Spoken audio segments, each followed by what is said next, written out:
Sir Chandrababu Naidu గారు ఏదైతే చెప్పారో ఆయన నేను గెలిస్తే 4,000 రూపాయలు చేస్తానని 3 నెలలు ముందుగానే చెప్పారు. ఆయన ఇచ్చిన హామీ ప్రకారం ఆ 3,000 ప్లస్ ఈ 4,000 7,000 రూపాయలు. సో మీ ఇంత ఈ వయసుకు వచ్చేపాటికి కష్టపడి పడి ఉంటారు. మీకు ఈ రోజున ఈ సాయం అనేది కొంచెం బాగా ఉపయోగపడుద్దండి. మాకు ఈ సాయము బ్రహ్మాండంగా ఉపయోగపడుద్ది. మాకు ఈ వయసులో మాకు ఆయన ఎప్పుడూ ఉండటం, మాట మీద నిలబడే వ్యక్తి ఉండటం చాలా అవసరం. ఈ రాష్ట్రానికి ముఖ్యంగా ఇప్పుడు ఆర్థిక సంక్షోభంలో కూరుకుపోయిన ఈ రాజధానిని బయటికి లాగాలంటే ఆయన ఒక్కడ వల్లే అవుద్ది. వేరే వాళ్ళ కావటం చాలా అసంభవమైన మాట. ఆయన మాత్రం నెంబర్ 1 క్వాలిటీ మనిషి. అంత ఏజ్డ్ అయినా సరే చాలా పోరాడుతున్నాడు. పోరాడే వ్యక్తి. ఎప్పుడైనా చూసారా సార్ ఒక రాష్ట్ర ముఖ్యమంత్రి పెన్షన్లు పంచడానికి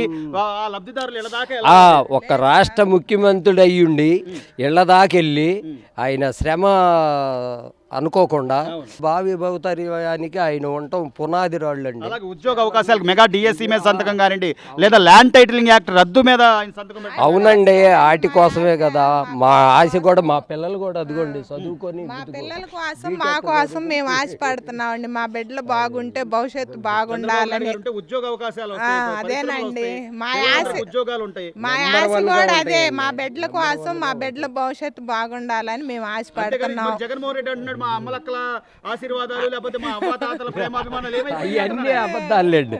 అవన్నీ మాప్ అట్రాక్షన్ సార్. అవన్నీ మాప్ అట్రాక్షను. సమాజంలో వాళ్ళు గమనించారు. రాష్ట్రంలో ప్రతి ఒక్కళ్ళు గమనించారు. వాటర్స్ పిచ్చోళ్ళు కాదు. ఆయన పలుకులకి ఎంతవరకు అంటే ఎంత స్వేచ్ఛగా మాట్లాడటానికి మాకు అవకాశాలు లేవు సార్. ఎందుకంటే ఎవరన్నా ఇట్లా మాట్లాడుతుంటే తొందరగా ఈ పెన్షన్ ఆపేయండి, ఇది ఆపేయండి, అది ఇది అని చేసేవాళ్ళు సార్. చేసినవి కూడా సంఘటనలు ఉన్నాయి. అందుకని మేము ఇప్పుడు ప్యూర్గా బయటపడి మేము బ్రహ్మాండంగా చంద్రబాబు నాయుడు బ్రహ్మాండంగా కావాలని సైలెంట్గా గెలిపించుకున్నాం చంద్రబాబు నాయుడు గారిని. ఆయన మాత్రం ఉన్నదగ్గ మనిషి రాష్ట్రానికి. ఆయన తప్పితే వేరే వాళ్ళ కాదు సార్. అలాగే మీకు మహిళలకి బస్సు ప్రయాణం ఉచితంగా కానీ లేకపోతే 3 సిలిండర్లు ఉచితంగా ఇవ్వడం అని కానీ ఇవన్నీ ఆయన చేయగలరంటారా? చేస్తారండి. అన్నమాట నిలబెట్టుకుంటారు, అన్నమాట మీద ఉంటారు, అన్ని చేస్తారు. మాకు సంతోషంగా ఉంది. సో ఈ పెన్షన్ కూడా మీకు చాలా ఉపయోగపడిద్దండి. రాష్ట్రం బాగుంటుంది, చాలా బాగుంటది. మన క్యాపిటల్ అమరావతి అని చెప్పుకోవడానికి ఇంకా ధైర్యంగా అసలుగా పూర్తిగా ధైర్యంగా చెప్పుకోవచ్చు. 100కి 100 100%.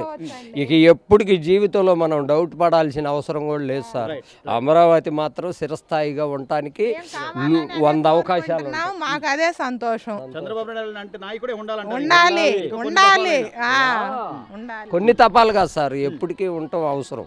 ఆయన జీవితాంతం చంద్రబాబు నాయుడు లాంటి వాళ్ళు ఉండటం ఈ రాష్ట్రానికి అవసరం అని మేము పదే చెప్పడం జరుగుతుంది. కానీ అంటే ఆయన ఇప్పుడు నాకు ప్రతిపక్ష హోదా ఇవ్వండి, 11 సీట్లు వచ్చిన పర్వాలేదు, నాకు హోదా ఇవ్వండి అని అడుగుది. ఉపయోగం ఏముంది? నీకు 151 సీట్ ఇస్తే ఏం చేసావు నువ్వు? ఇప్పుడు నువ్వు అడుగుతున్నావు ఇప్పుడు కరెక్టేనండి. నీకు 151 ఇచ్చినప్పుడు నువ్వేం చేసావు? ప్రజలకి పక్కాగా తెలుసు సార్. ప్రజలేం పిచ్చోళ్ళు కాదు. ఇవాళ లోగడక మళ్ళీ అంతా ఎడ్యుకేటెడ్ అయ్యారు. బాగుంటదండి, చాలా బాగుంటది. మాకు చాలా సంతోషంగా ఉంది. అమ్మ, ఈ రోజున చంద్రబాబు నాయుడు గారు ఏదైతే చెప్పారో ఖచ్చితంగా నేను వస్తే 4,000 రూపాయలు పెన్షన్ పెంచుతాను అని చెప్పింది. 3 నెలలు ముందుగా చెప్పి ఆ 3,000 కానివ్వండి, ఈ 4,000 7,000 రూపాయలు ఖర్చులు పెరిగిపోయే నేపథ్యంలో మీకు ఇవన్నీ ఉపయోగపడతాయి అంటారమ్మా? ఈ ఉత్తనాడుండి మాకు మందులు మనం తినటానికి సరిపోతుంది. ప్రతి నెల కూడా ఇక 4,000 రూపాయలు రావడం అంటే జగన్మోహన్ రెడ్డి గారు 250 పెంచి నేనేదో అంతేనండి. అట్నే పెంచాడు ఆయన. సంవత్సరానికి 250 పెంచాడు. దిగబోయేటట్టుకు 3,000 చేశాడు.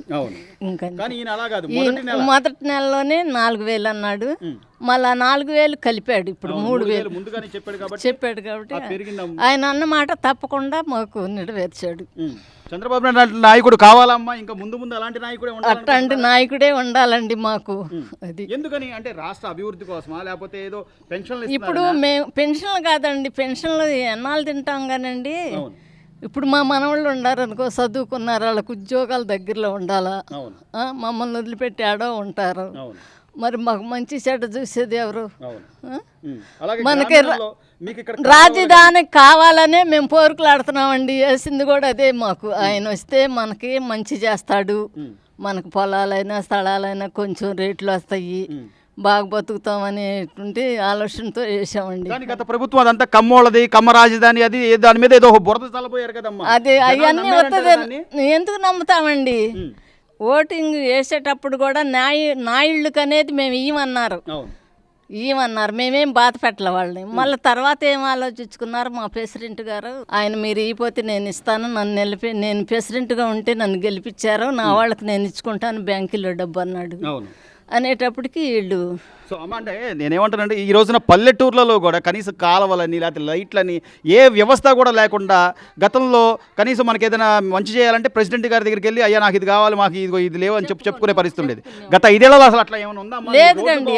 అసలు ఏం బాగుండేయండి. రోడ్లు లేవు, సైడ్ కాలు లేవు. ఆ పనులు చేసేవాళ్ళు కూడా ఆయాలకి ఇయ్యాలకి సరిపెట్టుకుని ఇట్లా పని చేసే వాళ్ళే ఉండాలి.